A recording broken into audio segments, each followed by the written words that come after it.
No podemos hablar de suturas y puntos si no hablamos de heridas, si no hablamos de cicatrización, si no hablamos de un contexto un poquito más a fondo de para qué utilizamos las suturas. En cuanto al tejido, ¿qué es lo que vamos a tener en el tejido? Es un grupo o capa de células con grado de especialización similar y que juntas llevan a cabo funciones especializadas. Vamos a tener en el tejido ciertas cualidades que nos van a ayudar en la cuestión de las heridas y las suturas. ¿A qué me refiero con esto? Una de las cualidades es la fuerza de tensión. Esta fuerza de tensión nos dice, como, bueno, valga la redundancia, qué tanta fuerza soporta el tejido antes de llegar a la siguiente fase, que es una fase de ruptura. En esta fase de ruptura ya es cuando el tejido no se rompe por completo, solamente puede desgarrarse. Aquí, como lo vemos en la imagen, como los desgarros musculares, puede haber un desgarro parcial, puede haber un desgarro completo, eh, son varias situaciones, o ya en la cuestión de una fuerza para perforar, hablando ya no solamente de cuestión de músculos, hablamos también de la situación de órganos o vísceras huecas, en este caso intestino, estómago, lo que es el hígado, lo que llega a ser el vaso. Estas cualidades las tienen todas estas estructuras. En la situación de la fuerza para perforar, o bueno, en estas fuerzas de tensión ruptura, depende de cada órgano qué tanta fuerza llega a tener. Por ejemplo, si hablamos a nivel respiratorio, como la imagen lo llegan a ver, llega a tener una fuerza muy baja. ¿Qué quiere decir? Es un tejido débil, a diferencia de lo que es el duodeno, que el duodeno, a pesar de ser intestino, es un tejido fuerte, es un tejido que tiene una fuerza de tensión alta. Entonces, por ejemplo, yo que estoy en la cuestión quirúrgica, cuando nosotros nos dicen llega un paciente con trauma abdominal y ruptura del duodeno, es porque el trauma fue muy fuerte, fue un trauma de alto impacto, y esto nos dice que hay que buscar no solamente la ruptura del duodeno o la lesiona en este nivel, sino en otros órganos que llegan a ser más débil. Por ejemplo, la cuestión de intestino, lo que es el ciego, que es parte del colon, es débil, pero el ilio o el ilio que está en la parte de intestino antes del ciego llega a tener más fuerza. Sale todo esto, nos va a ir ayudando en el contexto de saber también qué tipo de suturas podemos utilizar, porque aparte en esta cuestión del tejido, cuando el tejido llega a ser débil, irónicamente se llega a recuperar más rápido. Entonces, cuando tenemos un tejido, por ejemplo, el pulmón, que nosotros queremos hacer un cierre primario, queremos suturar, vamos a tener una recuperación más rápida, a diferencia, por ejemplo, de lo que es el duodeno, de lo que es el ilion, que hay que dar ciertos días de recuperación porque no vamos a recuperarlo tan rápido. El tejido cambia mucho con la situación del paciente. Sale, depende, vamos a verlo desde la cuestión de estatura, la cuestión de la edad, la cuestión de las comorbilidades, todo tiene que ver con el paciente. Por ejemplo, en la edad del paciente, en un paciente joven o en un paciente, pues sí, un adulto joven, la piel, el músculo tienen cierto tono y elasticidad que nos ayuda mucho en la cuestión de la recuperación. Conforme avanza la edad, obviamente se pierde esta elasticidad, se pierde este tono, el metabolismo es más lento y todos estos factores prolongan lo que es la cicatrización. En cuanto al peso, el peso es importante porque todo el tejido adiposo en pacientes que tienen sobrepeso, que llegan a tener obesidad, llegan a retrasar la cicatrización. ¿Por qué razón? Porque el tejido adiposo no está tan vascularizado como está la piel, como es el músculo, como son ciertos órganos. Entonces, a más grasita, más lenta la cicatrización.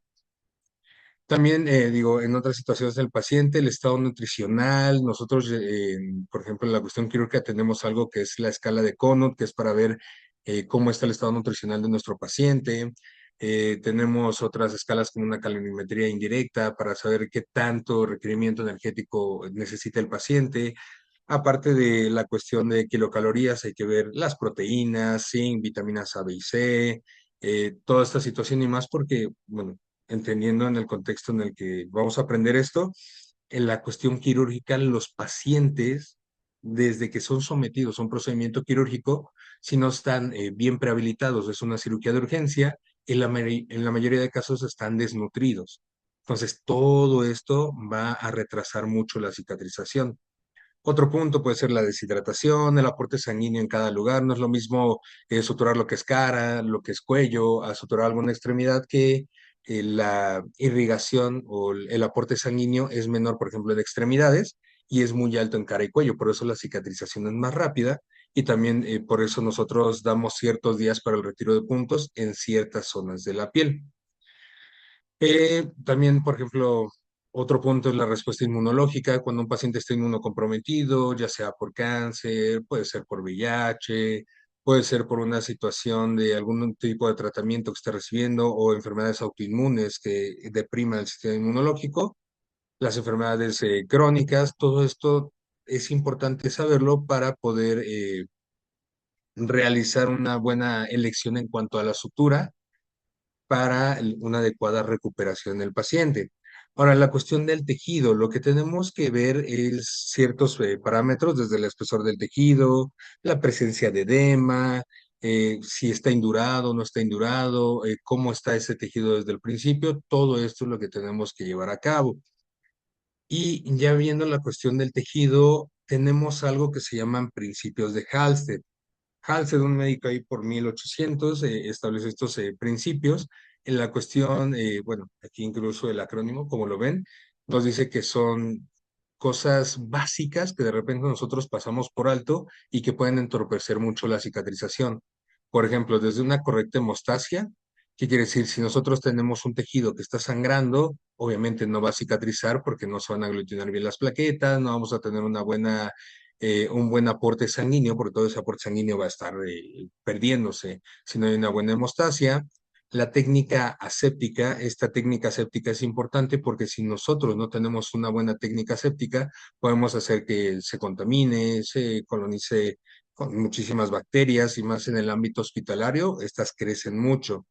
Un manejo delicado de los tejidos, digo, a pesar de que nosotros veamos y entendamos que un tejido puede ser fuerte, como la piel, como el músculo, si nosotros laceramos, si nosotros estiramos, si nosotros manipulamos de manera incorrecta el tejido, lo que va a pasar es que simplemente la cicatrización también se va a ver entorpecida, porque nosotros entre apretar mucho una pinza, entre no elegir la sutura correcta, entre dar un punto mal que quede con mucha tensión, nos va a hacer que el aporte sanguíneo no sea adecuado, que no llegue a las células, que no se dé la fase de cicatrización o de remodelación. Entonces el manejo tiene que ser delicado. Aunado a esto, preservar el aporte vascular. Si nosotros en esta cuestión, por ejemplo, en los puntos, apretamos mucho un punto, vamos a causar isquemia. Y la isquemia es que no llega sangre, no llega oxígeno, el tejido muere. ¿Vale? La tensión mínima en los tejidos. Yo, por ejemplo, siempre en la cuestión quirúrgica he visto que médicos internos de pregrado, algunos estudiantes afrontan el tejido, lo que hacen es afrontarlo lo más fuerte posible, pensando, teniendo miedo en que se vaya a abrir su punto o de que el tejido no vaya a pegar. Pues no, esto está mal. Simplemente se debe dar la tensión adecuada. Por ejemplo, cuando ya el tejido está coaptando o se está conectando entre sí, ya es cuando nosotros decimos, ¿sabes qué? Hasta ahí. No hay que darle ni más y no le puedes dar menos por la situación de que si queda muy alejado, la cicatrización también no es la ideal. Una posición correcta de los tejidos, que es lo que les acabo de decir, y quitar los espacios muertos. Cuando nosotros hacemos alguna incisión o cuando nosotros quitamos algún tipo de órgano, cuando nosotros quitamos algún tipo, por ejemplo, de tejido, un lipoma, un quiste o alguna situación que ocupaba un espacio, deja algo que es un espacio muerto. Si nosotros no obliteramos, si nosotros no cubrimos este espacio muerto, ese espacio que no se va a irrigar, ese espacio que va a ser apto para el crecimiento bacteriano porque va a estar a temperatura ideal, va a estar sin que le dé la luz del sol porque vamos a cerrar la piel, pero el tejido de abajo no va a tener esta obliteración, no se va a cerrar y puede crear incluso infecciones de sitio quirúrgico. Dando un repaso rápido, en la clasificación de las heridas tenemos ciertas heridas que nosotros vamos a ver en la cuestión de quirófano. Vamos desde una herida limpia, una herida que son cirugías selectivas, se realizan en condiciones estériles, son programadas, sabemos cómo viene el paciente, a lo mejor lo prehabilitamos. Aquí dice que no se requiere profilaxis, pero lo ideal es que se haga una profilaxis prequirúrgica. Algún tipo de antibiótico, por ejemplo, las guías nos dicen que puede ser cefalotina, que puede ser clindamicina, pero tenemos ya por hecho que es solamente una profilaxis antibiótica, es una herida limpia. El riesgo de una infección es del 1%. Las más comunes o las que llegamos a ver son en quirófano, hernias. La cuestión de hernias, una hernia inguinal que no está complicada, que es una herida que sabemos que no vamos a entrar en técnica abierta, que no vamos a tocar vísceras, que no vamos a abrir ningún tipo de estructura o órgano adicional. Esto nos va a condicionar o nos va a ayudar a que la herida esté limpia y la cicatrización sea mejor.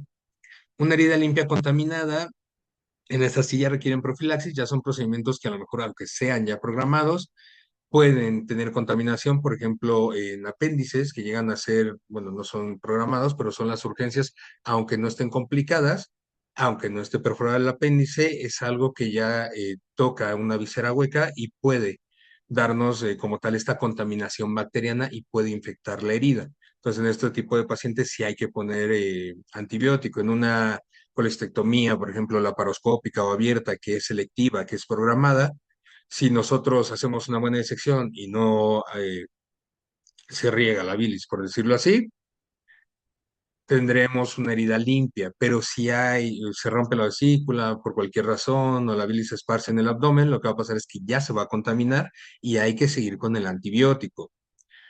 El riesgo de infección menos del 5%. En una herida contaminada ya son heridas traumáticas, son heridas penetrantes, son heridas que a lo mejor en el contexto del apéndice, el apéndice ya reventó, tenemos pus por todos lados, hay líquido de reacción inflamatoria. Todo esto lo que nos va a dar es el riesgo de que se pueda infectar. El riesgo incluso se duplica hasta un 8, un 15%, y en esto sí es obligatorio, no es profilaxis, sino ya es tratamiento antibiótico. Y ya en una herida sucia e infectada, ya son heridas que han estado muy contaminadas, pacientes que han estado en una situación de trauma, pacientes que han tenido a lo mejor un accidente, que la herida, una laceración en brazo, una fractura expuesta, nos llegan a tener esta exposición de los tejidos que normalmente están recubiertos por la piel y que pues ya tienen tierra, que ya tienen agua contaminada porque llevan un charco, la situación de que ahí van comiendo ahí en el carro, tuvieron un choque y todo esto llega a contaminar el tejido. Entonces ya no es, bueno, más de contaminar, ya la llega a infectar y es una herida sucia infectada y el tipo de antibiótico que se llega a dar es diferente. ¿Vale? Todo esto, bueno, la clasificación del Altermayer nos ayuda también a decidir qué tipo de suturas, qué tipo de cierre vamos a tener y también, por ejemplo, en heridas cuando llegan a ser sucias o infectadas, a veces optamos por no suturar las heridas, optamos por dejarlas abiertas, poner algún otro sistema de presión negativa o un cierre por segunda intención, que es el siguiente punto. Los tipos y fases de cicatrización. Tenemos tres tipos de cierres. ¿Vale? En los tipos de cierres tenemos una clasificación que es por primera intención. Esta primera intención lo que nos llega a decir es que nosotros tenemos la herida, nosotros la podemos suturar, nosotros la podemos cerrar, nosotros lo podemos suturar, nosotros lo podemos cerrar y nosotros lo afrontamos con los puntos. En las heridas por segunda intención, lo que llegamos a hacer es una herida, como les decía, una herida contaminada que a lo mejor no podemos cerrarla en ese momento y dejamos que cierre o que vaya granulando poco a poco y el tejido va de lo profundo hacia lo que es lo distal o lo más superficial.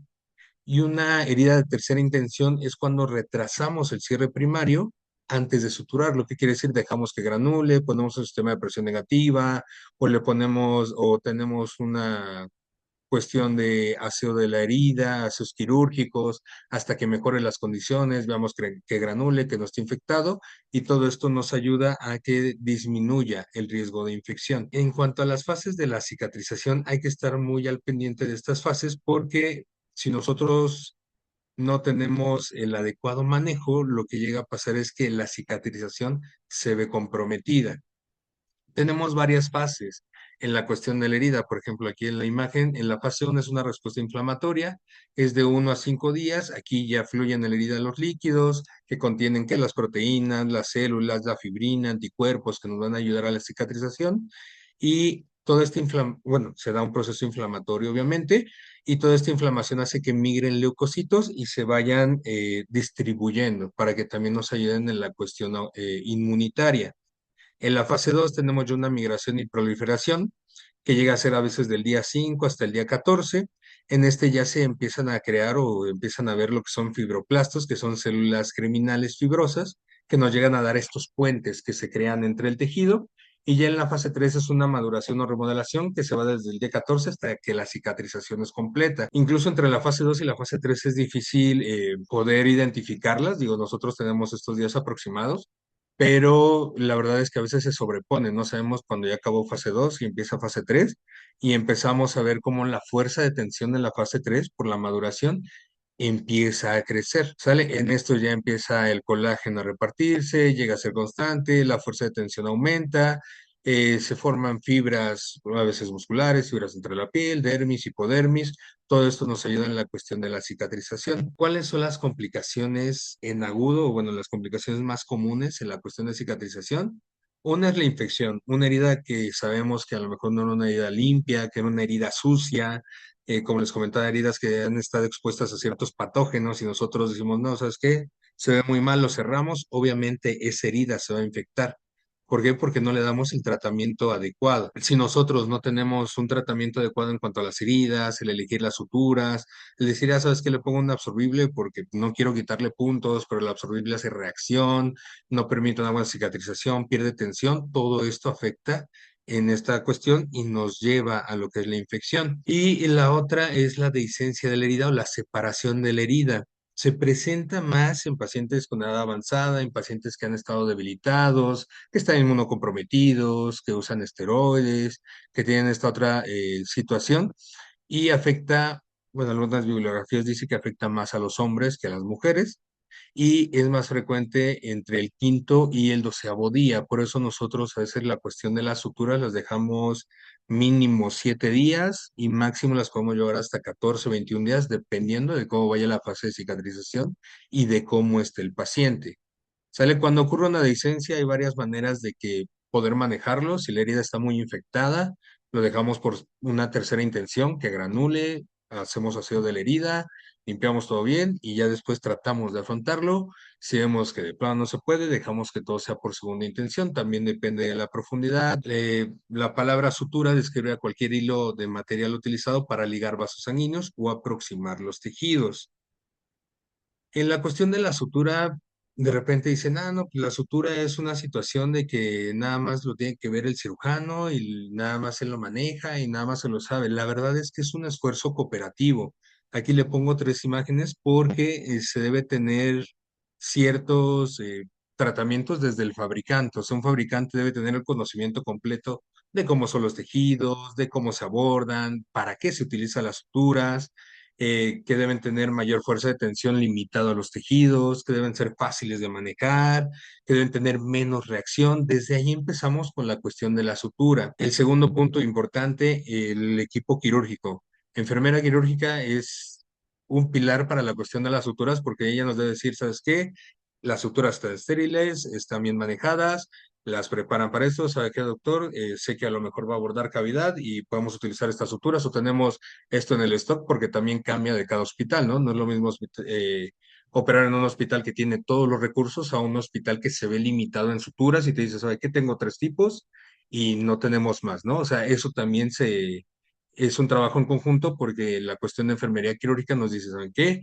Solo tengo esto, yo veo que todo está estéril, que se maneje bien y nos ayuda mucho. Y ya por último, pues el cirujano, que debe seleccionar los materiales en cuanto al conocimiento que él tiene de tejidos, de resistencia, en cuánto tiempo quiere que se absorbe, para qué lo va a utilizar. Todo esto nos va a ayudar mucho en la situación de tener un buen manejo en las suturas. Esto obviamente cambia en todas las especialidades. No es lo mismo que, por ejemplo, yo que soy cirugía general, que opero abdomen, utilizo ciertas suturas, a que a lo mejor trauma y ortopedia, dice, ¿sabe qué? Yo voy a utilizar estas suturas, voy a utilizar incluso alambre, porque también hay alambre quirúrgico para poder afrontar heridas, o voy a utilizar suturas más gruesas, o oftalmología que utiliza suturas de un calibre más delgado. O sea, todo esto cambia en cuanto a la especialidad, pero la base o los pilares son estos: fabricante, enfermería quirúrgica y cirugía. Características de una sutura ideal.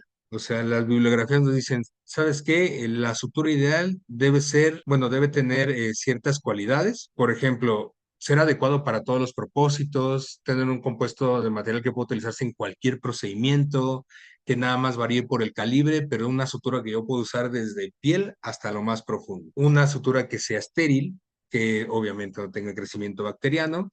Una sutura que tenga una mínima reacción, que no tenga una cuestión de desarrollo de electrolitos, que no de capilaridad, que no de alergia, que no sea carcinogénico, ferromagnético, eh, una sutura que no dé ningún tipo de reacción, que sea una sutura fácil de manejar con mínima reacción tisular y que sea incluso resistente al encogimiento de los tejidos. Y otra característica de una sutura ideal sería que todas fueran absorbibles y que no tuvieran reacción. ¿Sabes qué? Lo pongo y sé que a los 10 días se va a quitar tu sutura y todo va a estar bastante bien. Desafortunadamente no tenemos una sutura que cumpla con todo esto. Sí hay que estarlo repartiendo la cuestión de las suturas y ver las características. A lo mejor una sutura llega a ser adecuada, pero no es absorbible, o una sutura es absorbible, pero sabemos que el tejido a lo mejor no lo va a aceptar de la mejor manera. O sea, tenemos que irnos adaptando a lo que tenemos nosotros disponible. Ahora bien, las características de la sutura vamos a tener varias. La primera, calibre y fuerza de tensión. Lo ideal en cuanto al calibre es que tenga el diámetro más pequeño que mantenga la reparación. ¿Qué quiere decir? No por eso vamos a indicar calibres muy pequeños para todo. Si nosotros suturamos una piel que es muy gruesa y pedimos un calibre muy pequeño, lo que puede hacer este calibre incluso es cercenar, o lo que puede hacer es cortar la piel que es sana porque el calibre es tan delgado que en vez de servir como un método de unión, sirve como algo que puede causar daño. El menor trauma con el mejor cierre. Esto es ideal para que también tengamos la menor reacción en los tejidos. Digo, también si tenemos una piel que sabemos que es delgada, un paciente o una paciente joven, que sabemos que no va a hacer reacción, lo que tenemos que hacer es que sea menos traumática. Si nosotros ponemos una sutura muy gruesa, la cicatriz puede ser que se hipertrofie, puede ser una cicatriz queloide, que no es estética. Entonces, todo esto es lo que debemos tomar en cuenta. En cuanto al calibre, se miden ceros. A mayor cero, menos calibre. ¿Esto qué quiere decir? Si yo pido una sutura dos ceros, llega a ser más gruesa que si yo pido una sutura cinco ceros. ¿Sale? Esto tiene una tabla ahí especializada que después les comparto. En esta tablita te dice que a lo mejor una sutura dos ceros es de 0,002 milímetros y una sutura cinco ceros es de 0,0005 milímetros. Todo esto va cambiando, entonces nada más para que ustedes se queden con ese concepto, que a mayor cero, menos calibre. Ya cuando pedimos o se solicitan suturas que es uno o dos sin ceros, ahí sí, a mayor número, más es el calibre. Y obviamente la fuerza de tensión siempre se trata de igualar la fuerza de tensión del tejido conforme a la sutura. Vamos a tener lo que son monofilamentos y multifilamentos. El monofilamento, como su nombre lo dice, es una sola hebra. Lo que llega a pasar con el monofilamento es una menos resistencia al pasar y menos crecimiento de microorganismos, ya que no se tienen estas ranuras en las cuales puede estar creciendo alguna bacteria. Desventaja, por decirlo así, es que puede tener una fácil ruptura y si se llega a hacer un mal nudo, puede tener incluso debilidad, porque la cuestión de que sea una sola hebra, esta sola hebra se puede desplazar sobre sí misma y puede perder esa fuerza. En cuanto al multifilamento, la diferencia son varias hebras que pueden estar torcidas o pueden estar trenzadas. Te da mayor fuerza y flexibilidad, un poco más de resistencia al pasar. Sí puede tener crecimiento bacteriano y por eso la mayoría de estos tipos de suturas de multifilamento necesitan un recubrimiento. Un recubrimiento en la mayoría antibiótico para evitar el crecimiento de algún tipo de patógeno y la otra un recubrimiento que permita una menor resistencia al pasar por los tejidos. Vamos a abordar un poquito más en cuanto a las suturas, dependiendo de cómo están. Por ejemplo, en las absorbibles tenemos lo que son naturales. Las naturales llegan a ser digeridas por enzimas. Digo, no tenemos muchos, pero por ejemplo el catgut es el que siempre vamos a escuchar en todos los quirófanos. Y tenemos las sintéticas, que estas llegan a ser hidrolizadas. Sí quiere decir, el líquido va deshaciendo este tipo de suturas y llegan a tener incluso menor grado de reacción.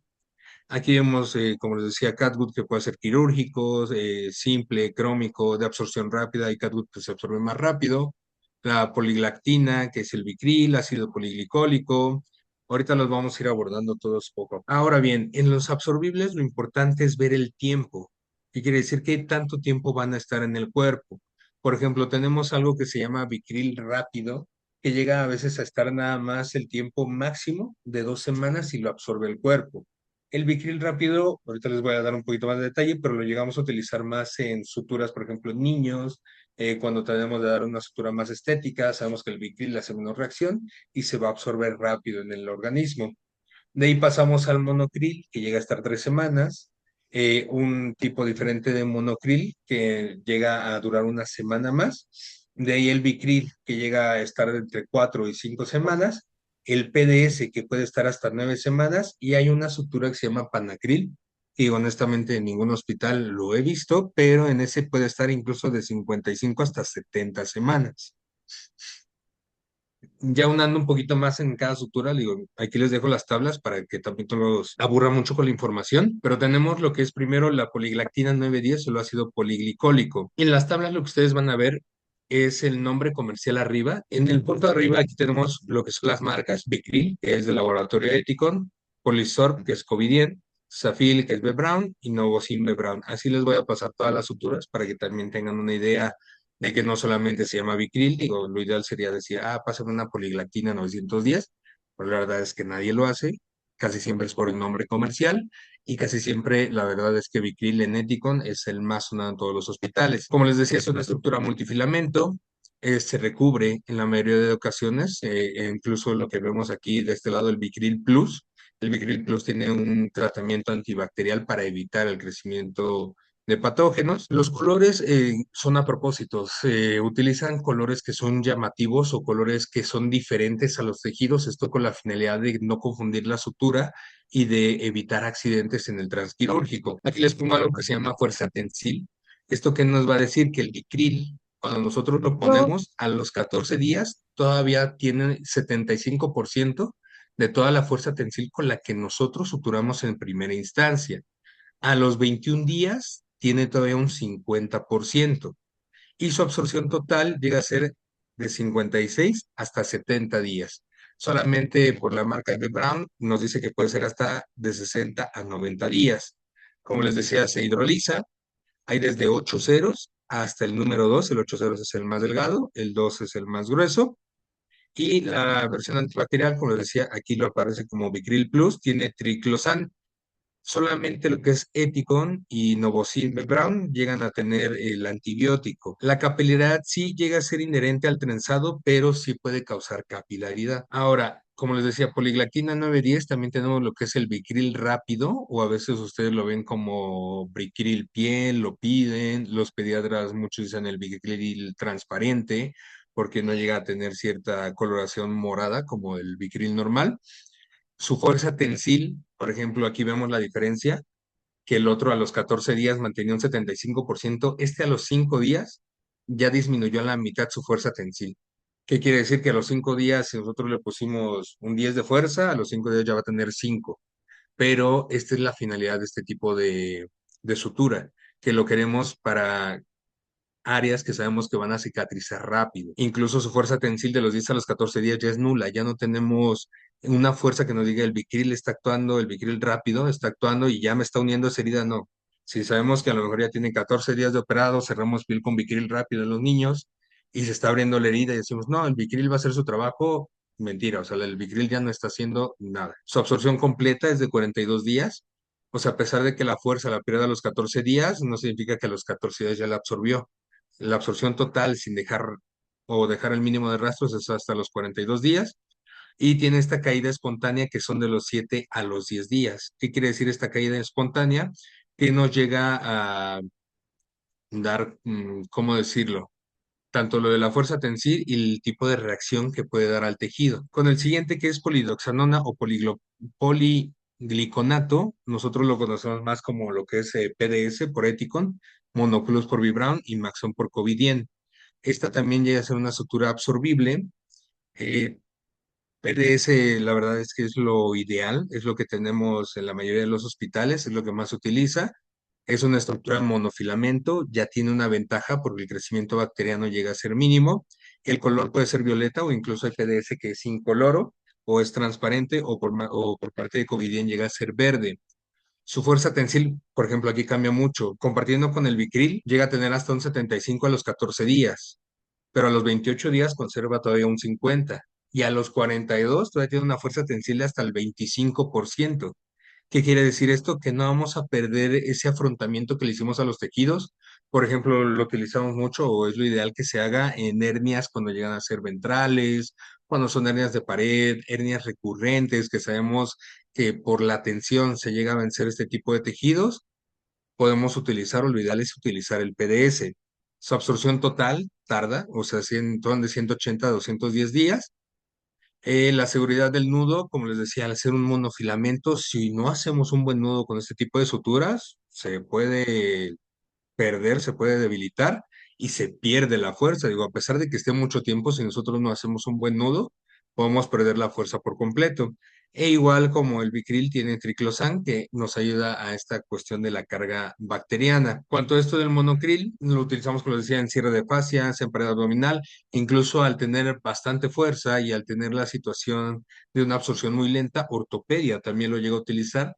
Cirugía pediátrica cardiovascular también lo lleva a utilizar en las oftálmicas, debido a que también pueden ser hasta 8 o 10 ceros, y incluso neurocirugía. La verdad es que tiene bastantes usos. A lo mejor la cuestión es el costo, si sube un poco más el costo en comparación con Bicril. Pasando, bueno, hablando de costos, el monocril incluso aumenta más, es absorbible, es un compuesto que por ético no es monocril y por vibromonosin.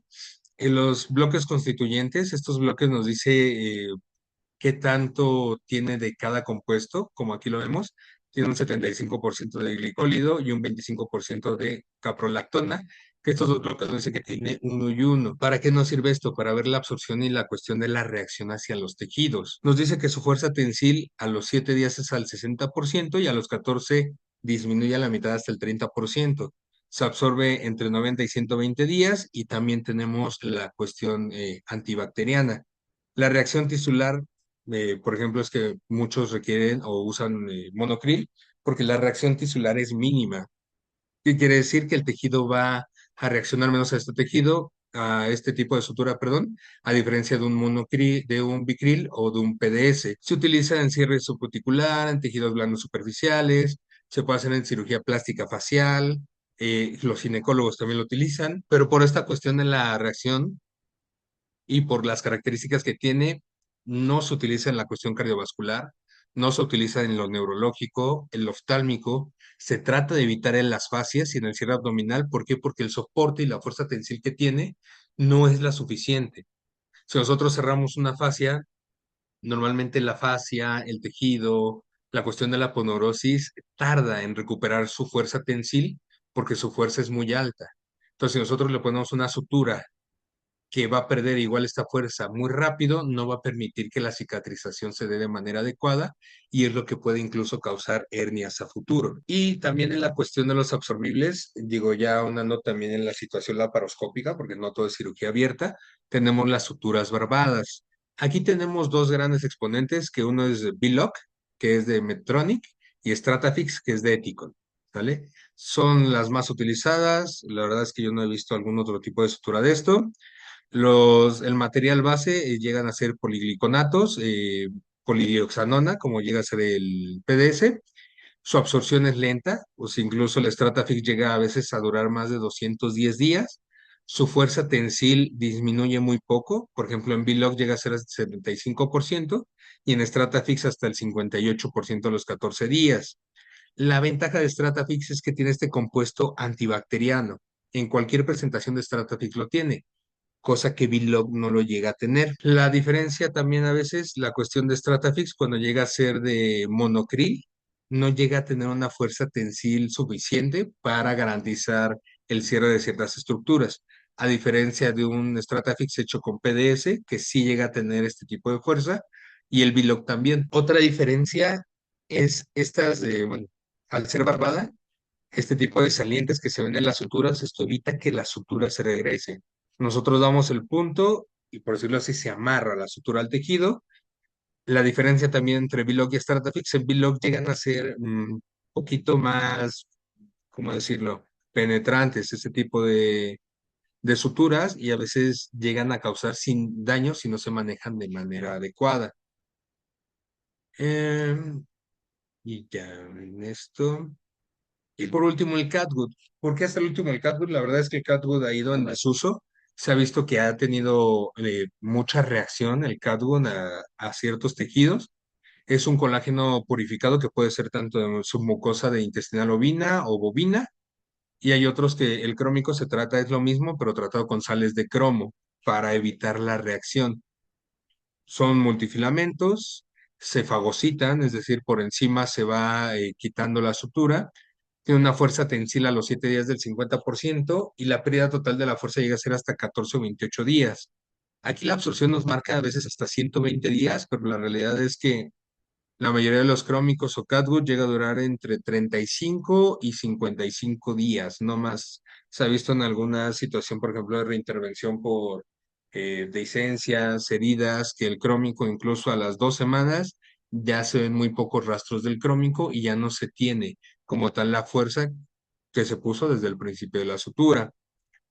El color, pues como ven, en el simple llega a ser marfil, en el catgut crómico es marrón. La reacción tisular es muy marcada en el catgut simple, sí reacciona mucho el tejido a este tipo de suturas, y en el crómico es moderada esto por las sales de cromo. La capilaridad tiene bueno, una capilaridad moderada. ¿Y por qué va en desuso? En la cuestión regulatoria se ha prohibido por el riesgo de, perdón, por el riesgo de encefalopatía espongiforme bovina, que esto es lo que significa EEB. ¿Sale? Incluso en la cuestión de la Unión Europea y Japón ya no se utiliza esta sutura, ya está totalmente en desuso, incluso ya no lo tienen en el stock de medicamentos o de suturas a nivel hospitalario. Por eso es que también digo, es bueno que lo conozcan, hay muchos cirujanos a la vieja escuela que dicen, ah, sí, pásame un crómico, pásame un catgut simple para cerrar a lo mejor peritoneo, para cerrar tejido o afrontar tejido que saben que se va a reabsorber rápido y que cicatriza rápido, pero la verdad es que el uso ya es muy limitado. De ahí pasamos a las no absorbibles. En estos, lo ideal es que se hagan para cierre exterior. Normalmente se quedan encapsuladas de manera permanente. La reacción a absorbibles en comparación es menor y también se llega a poner en prótesis temporales. Pueden ser mono o multifilamentos, pueden ser sintéticas o naturales y pueden estar o no recubiertas. Aquí vamos a empezar con lo que es el prolene. El polipropileno es como de las suturas también más conocidas. Es un monofilamento, llega a ser azul, hay transparente, incluso hay algunos que llegan a ser negros. La pérdida de fuerza, no se ve ninguna pérdida de fuerza, a diferencia de lo que vemos en las absorbibles, que la pérdida de la fuerza en las suturas absorbibles es de días, a lo mejor aunque duren 210 días, en el prolene no. Por eso a veces cuando llegan o llegamos a tener nosotros hernias que son recidivantes, nosotros optamos más por cerrar con prolene por la situación de que no se pierde esta fuerza tensil. La reacción tisular es mínima por la situación también de que no se absorbe, se encapsula, se queda ahí, no tiene capilaridad. La cuestión a lo mejor con esta sutura es que tiene mucha memoria, o sea, el manejo, si no es en las manos expertas, se enreda, se hacen nudos entre la sutura, no puede pasar bien la sutura, o sea, sí debe llevar cierto manejo especializado. Y la seguridad del nudo, si no se da un buen nudo, incluso aquí nos lo marca, mínimo 3 lazadas, se puede perder esa fuerza. ¿Por qué? Porque a lo mejor digo, no todos los nudos son perfectos, no todos los nudos se llegan a cuadrar por completo, a veces por la premura del procedimiento nosotros tenemos que dar incluso más nudos para tener la seguridad de que no se va a perder esta fuerza tensil. Y la elasticidad nos llega a decir a veces que hasta un 30% antes de que se rompa. ¿Qué quiere decir? Si nosotros lo llevamos al límite, esa fuerza de tensión, lo que podemos hacer es que estire un 30% más, pero con el riesgo de que si estiramos un poco más de eso, se pueda romper. Entonces hay que tener mucho cuidado con este tipo de suturas. Las indicaciones, cirugía cardiovascular, de hecho es el pilar en las anastomosis vasculares, es lo que se utiliza, pues incluso hay una cuestión de prolene que es prolene vascular, doble armada, que tiene 2 agujitas para poder realizar el cierre de los vasos. El cierre cutáneo, que puede ser intradérmico, la verdad es que se utiliza muy poco para esto. Se utiliza para la fijación de mallas, digo, como les comentaba, pues, las hernias que llegan a ser recidivantes, utilizamos mucho esto, y en cirugía oftálmica o la microvascular. De ahí tenemos en otra no absorbible un poliéster recubierto, que es el famoso Etibón, es polietileno tereflatlato, que es lo que está hecho el Etibón, es un multifilamento trenzado. La resistencia tensil también es permanente, por eso la cuestión de cirugía cardiotorácica se utiliza mucho para afrontar lo que son costillas, porque a pesar de que nosotros digamos, va a perder fuerza, el etibón no la pierde. Tiene mucha capilaridad, eso sí, tiene mucho riesgo de infección, por eso el uso también es muy limitado. Y en este tipo de suturas, nosotros, o bueno, se utiliza, como les decía, en la cuestión cardiovascular, en reemplazo valvular cardíaco para fijar las prótesis, en reparaciones tendinosas, por ejemplo, en la cuestión de ortopedia, tendón de Aquiles, el manguito rotador. De hecho, ellos son los que más utilizan el tibón por la alta resistencia y por la cuestión de que los procedimientos llegan a requerir este tipo de fuerza. Y nada más del etibón. Pasamos al nylon, que bueno, un ampliamente conocido por todos. Etilón por parte de Eticon, Dermalón por Covidien, a lo mejor yo sé que aquí lo conocen más por Dermalón o por esta marca que es Atramat, y el Daflon que es de B. Brown. La composición es un nylon 6, a veces llega a ser poliamida, pero en la mayoría es nylon, es un monofilamento, disminuimos de nuevo la cuestión de riesgo bacteriano. La pérdida de fuerza, aquí nos marca la literatura que puede ser del 15 al 20% por año porque llega a tener una hidrólisis lenta.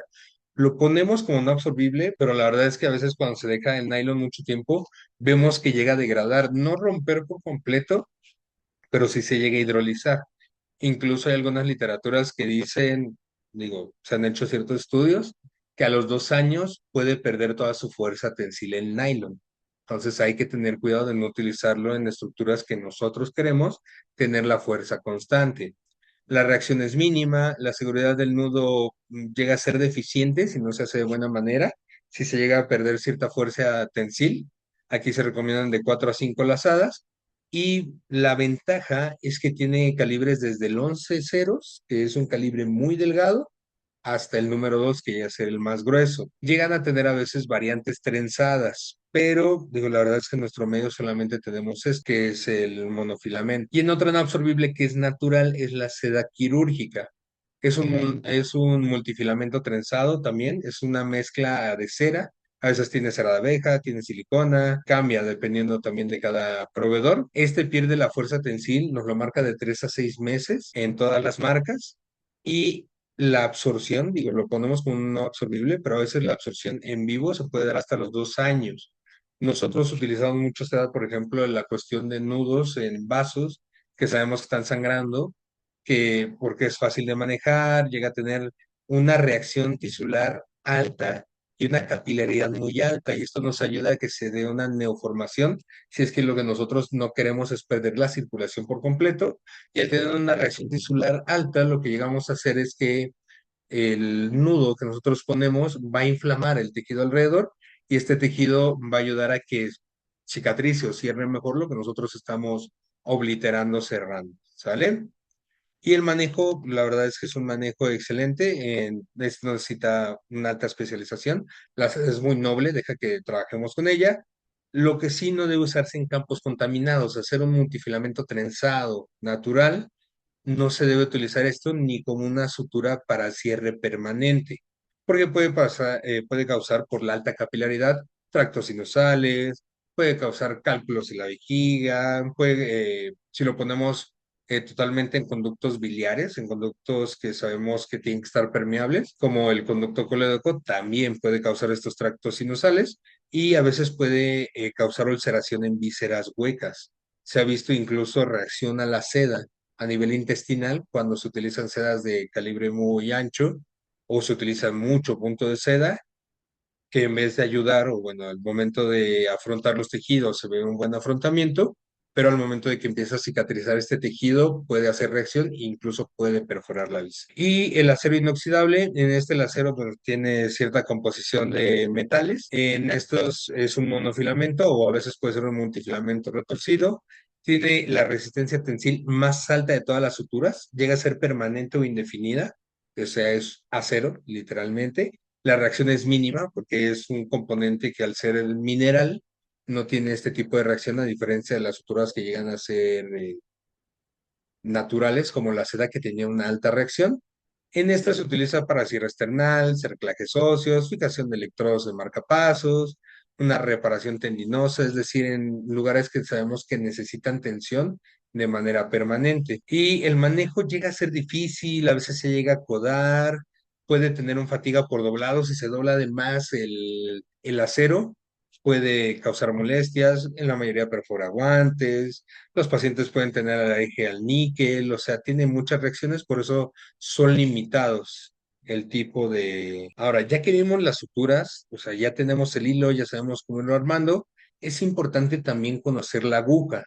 No es lo mismo, digo, nosotros tenemos o nada más entendemos, por ejemplo, por diferencia de aguja, un T5, un T10, pero también hay que entender que tenemos agujas que van desde un cuarto de círculo, agujas que van de 3/8 de círculo, medio círculo, 5/8, e incluso aquí les puse un pequeño resumen de, por ejemplo, un cuarto para ojos y microcirugía, 3/8 para músculos, nervios y fascias, medio círculo para músculos o cavidades nasales, y 5/8 que ya va para cavidad nasal, oral o tejidos más profundos. Nosotros debemos tener muy en cuenta toda esta parte en cuanto a cómo está estructurada la aguja, desde lo que es el cuerpo, la zona del nembrado, el diámetro, el radio, que es lo del círculo, la curvatura y la longitud. Salen nosotros, por ejemplo, a tener conocimiento de la aguja, sabemos que una aguja cuando se pasa para dar un punto de sutura, tenemos que agarrarla desde a lo mejor la mitad de la aguja, es válido, o a veces hasta 3/4 partes.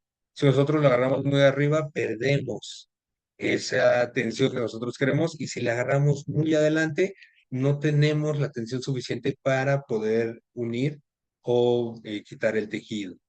¿Sale? Entonces es importante que sepamos mucho en cuanto a cómo están estructuradas estas agujas. Tenemos diferentes tipos de agujas y aquí les puse una tablita porque esto es lo que ustedes van a ver ahorita les paso una otra imagen en la cual nos dice cómo van a estar la aguja, qué tipo de aguja va a ser, si puede ser cilíndrica, si puede ser cortante, una cortante inversa, una de punta roma, una espatulada, hay unas que se llaman de Tupper Cut o BC Black.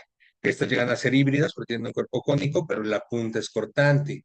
Sale, todas tienen ciertas indicaciones, por ejemplo, la cilíndrica, que es una, nosotros le llamamos también atraumática, se usa para vísceras, para peritoneo, para fascia, músculos, vasos, tejidos blandos, tejidos que no queremos que al momento de pasar la aguja nosotros le causemos un daño. Las cortantes, que nosotros lo utilizamos en piel, tejido cicatrizal, una fascia que llega a ser muy densa, porque si nosotros lo hacemos con una aguja roma, se puede sí, pero se necesita más fuerza, se puede doblar la aguja y el tejido irónicamente sufre más daño porque si nosotros tratamos el ejemplo de la piel de suturar con una aguja roma, el tejido es como si nosotros le diéramos pequeños golpecitos al momento de estarlo suturando. La cortante inversa, que esa se utiliza más en piel para evitar que se vea el corte al entrar la aguja, se puede también usar en tendones y cirugía plástica.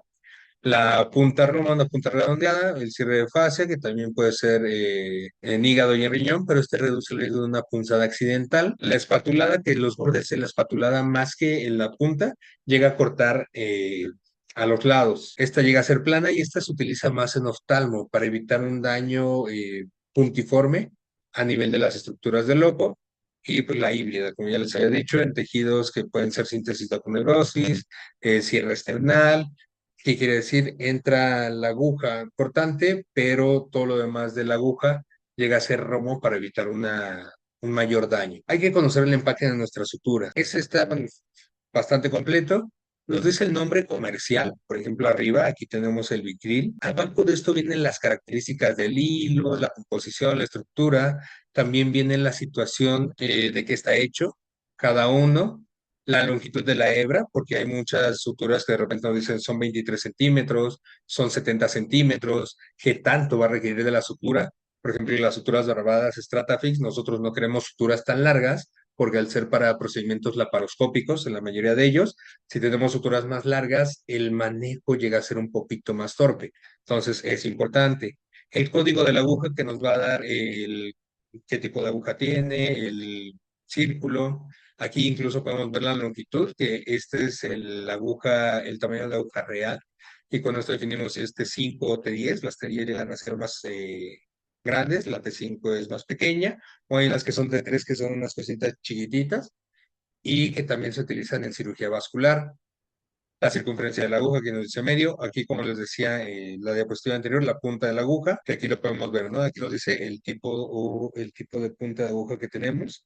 Y eso es importante que ustedes lo tengan muy consciente, porque si nosotros vemos que es así, es redondeada, aquí es cortante, cortante inverso, híbrida, espatulada, todo esto hay que verlo también en el empaque de las agujas.